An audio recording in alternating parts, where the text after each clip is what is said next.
और भाई जम्मू कश्मीर के सांबा जिले में सर्च ऑपरेशन जारी है। आतंकवाद के खिलाफ चल रही इस बड़ी कार्रवाई में सुरक्षा बलों ने कमर कस ली है और ऑपरेशन हर बीतते पल के साथ तेज होता जा रहा है। ग्राउंड रिपोर्ट आपको दिखाते हैं।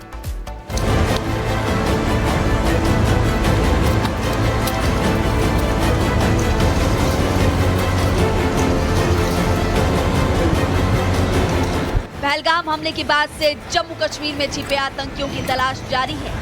सुरक्षा बल दहशतगर्दों का काल बनकर उनकी तलाश कर रहे हैं। ढूंढ रहे हैं उनके आतंकियों को जो पिछले कई दशकों से घाटी को छलनी कर रहे हैं। जम्मू कश्मीर के अलग अलग जिलों के साथ ही सांबा में भी सुरक्षा बलों का तलाशी अभियान जारी है। जंगल की आड़ में छिपकर बैठे दहशतगर्दों की तेजी के साथ तलाशी की जा रही है। सेना, सीआरपीएफ और जम्मू कश्मीर पुलिस मिलकर एक ज्वाइंट ऑपरेशन चला रही है जिससे कि आतंकियों को ढेर किया जा सके। सांबा के जिस इलाके में तलाशी अभियान चलाया जा रहा है वो पाकिस्तान से सटा हुआ है।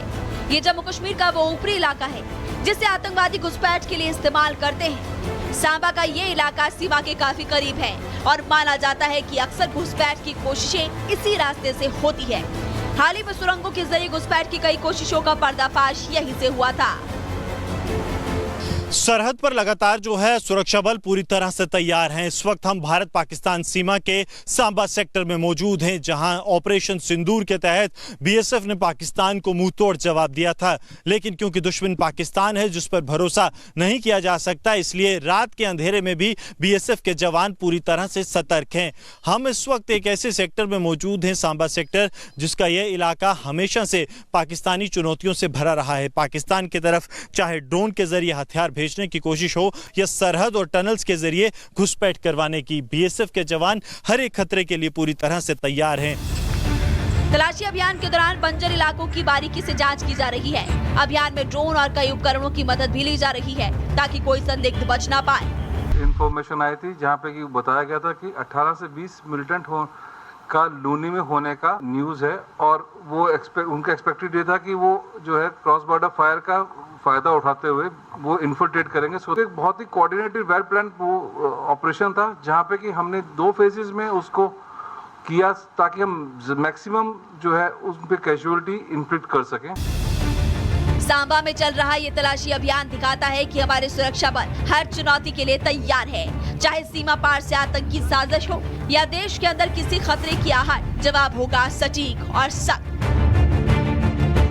Bureau report, Republic Bharat. और इधर पाकिस्तान पर भारत की वाटर स्ट्राइक से कोहराम मचा है। अब पाकिस्तान की संसद से लगातार भारत से बचाने की गुहार लगाई जा रही है और इससे पहले पीएम मोदी ने अभी गुजरात से केवल हुंकार ही भरी थी। उसके बाद से ही पाकिस्तान त्राहिमाम कर रहा है।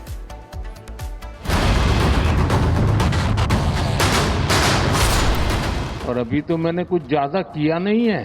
अभी तो हमने कहा है कि हमने इसको एबेंस में रखा है। वहां पसीना छूट रहा है। पीएम मोदी की वाटर स्ट्राइक के बाद अब पाकिस्तान में कोहराम मचा हुआ है, जिसका शोर पाकिस्तान की संसद में भी सुनाई दे रहा है। पाकिस्तान का सीनेटर सैयद जाफर अली अब पाकिस्तान की संसद में खड़े होकर आंसू बहा रहा है और कह रहा है सिंधु लाइफलाइन है और पाकिस्तान के ऊपर वाटर बम फटा है। आप भी सुन लीजिए। अगर ये पानी का क्राइसिस नहीं अभी सॉल्व करेंगे तो हम भूखे मर सकते हैं। उसकी वजह यह है कि इंडस बेसिन जो है वो ही हमारा लाइफलाइन है। 90% स्टेटिस्टिक्स के मुताबिक 90% जो हमारी क्रॉप्स हैं, जो हमारी फसलें हैं, वो इस पानी पे डिपेंड करती हैं। जितने डैम्स हैं वो इसी पानी के ऊपर बने हुए हैं। तो इसलिए अगर ये हम इसको हम समझते हैं कि ये एक वाटर बॉम्ब हमारे ऊपर पड़ा हुआ है जिसको हमने डिफ्यूज करना है, इसको खत्म करना है। पाकिस्तान 9 आतंकी ठिकाने और 11 एयरबेस खोने से पहले भी वाटर स्ट्राइक को लेकर दुनिया भर में हो हल्ला मचाता रहा है। उसने यूएनएससी तक में अपनी बात रखने की परमिशन मांगी थी, लेकिन दुनिया ने वहां भी पाकिस्तान को खामोश करा दिया। पाकिस्तान के सियासतदान को सिंधु नदी के पानी रोके जाने वाले फैसले पर रोजाना जंग की धमकी देते रहे थे, लेकिन प्रधानमंत्री नरेंद्र मोदी ने बता दिया कि 100 सुनार की और 1 लोहार की होती है। पाकिस्तान इस सच्ची हकीकत से पूरी तरह से वाकिफ है कि सिंधु का पानी रुका तो पाकिस्तान रेगिस्तान बन जाएगा। इसीलिए अब पाकिस्तान के सियासतदान पाकिस्तान की संसद में शोर मचाकर शहबाज एंड मुनीर पार्टी को जगाने की कोशिश कर रहे हैं, लेकिन आतंक के आगोश में बेहोश पाकिस्तान की लीडरशिप की कान पर जूं तक नहीं रेंग रही। ऐसे में दहशतगर्दों पर सीधी और मारक स्ट्राइक ही जरूरी है। Bureau report, Republic Bharat. कटोरा लेकर निकले थे शहबाज शरीफ। ईरान से शाहिद ड्रोन की भीख मांगने गए थे, लेकिन वहां भी दुत्कार मिली और बिना उसके वापस लौटाए भीख तक नहीं मिली। ईरान ने न सिर्फ ड्रोन देने से इनकार किया, बल्कि भारत से रिश्ते सुधारने की भी सीख दे डाली और गाजा पर चुप्पी के लिए लताड़ भी लगाई। मतलब शहबाज शरीफ गए थे भीख मांगने, लेकिन लौटे खाली हाथ और कटोरा भी टूटा हुआ।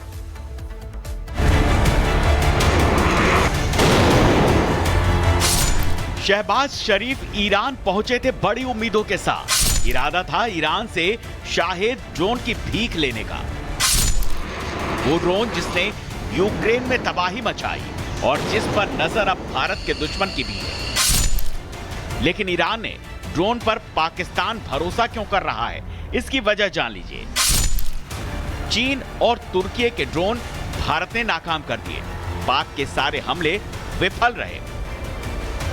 पाकिस्तान उसी मार से जख्मी होकर अब ईरान की शरण में पहुंचा था, जिससे शाहिद ड्रोन की डील पर बात हो सके। लेकिन ईरान ने पाकिस्तान को सीधे और साफ शब्दों में नो बोल दिया। शाहिद ड्रोन की ताकत पाकिस्तान जानता है, इसीलिए वो इस डील के लिए लालायित है।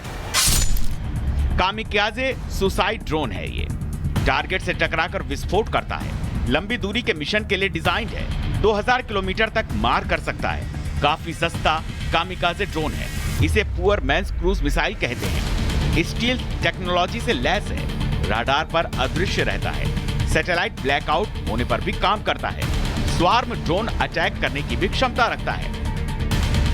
ईरान के सुप्रीम लीडर ने पाकिस्तान को इसके साथ ही फटकार भी लगाई। ईरान ने साफ कर दिया कि पाकिस्तान गाजा को लेकर अपनी आवाज तेज करे, वरना उसके साथ की कोई जरूरत नहीं।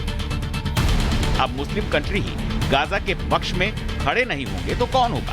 इसके साथ पाकिस्तान को भारत के साथ अपने रिश्ते बेहतर करने होंगे। ईरानी नसीहत के बाद शहबाज शरीफ खाली हाथ पाकिस्तान लौट रहे हैं, क्योंकि पहलगाम के बदले के बाद पूरी दुनिया जान गई है कि इस वक्त भारत से पंगा लेना किसी भी देश के लिए मुनासिब नहीं है।